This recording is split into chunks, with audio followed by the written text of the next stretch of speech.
What people ought to see when they look at a Christian household is the end of the world. The household and the war for the cosmos. Right. The household that you're talking about is the Christian view of the household that has this molecular strength. The man and the woman are called to different crucial roles in it. The children have an office, and it's not just to be entertainment consumers. Right. So you've got this view of the household as a structured unit. How does that relate to the war for the cosmos? What is the war for the cosmos? Right. Well, the cosmos, of course, is the big picture. So we can think of a household as a kind of a miniature cosmos, a microcosm. Okay. So the microcosm is a reflection of the macrocosm, or the cosmos. And the word in the Greek means order. Today when we think of the word cosmos, we think of Carl Sagan, in the opening lines. Yeah. In fact, cosmetics comes from that, cosmetology, putting your face in order. Right. Yes. That's right. That's right. Yeah, move the nose.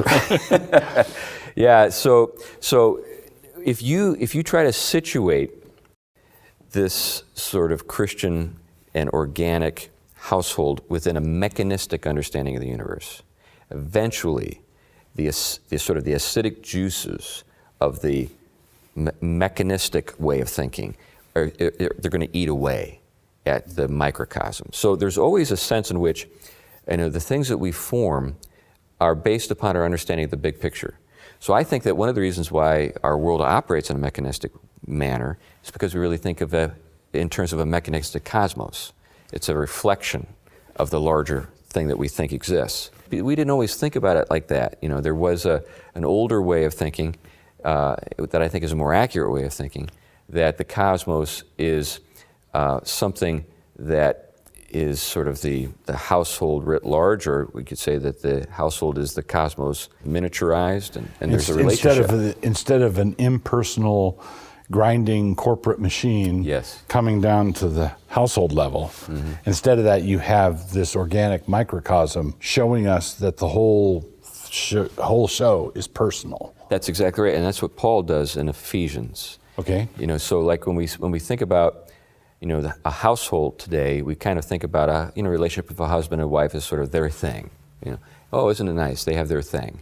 And when I talk to my my people, people who are coming to me for premarital counseling, a young man, a young woman, and I say, your marriage can either tell your story or a bigger story. So what's the story? If it's just your story, and it's all about your personal happiness and reaching your goals and that kind of thing, then it's basically founded on your will, the consistency, your ability to sort of carry forward your plan and all these sorts of things. But if you think of your household and your marriage as reflecting the relationship of Christ and the church, then there's a whole different way of thinking about what's happening in your household. And what people ought to see when they look at a Christian household is the end of the world, because in the Christian understanding, the end of the world is a wedding. And people of God, the church, feminine, we speak of the church as a she. She's the bride, and then the bridegroom is Christ.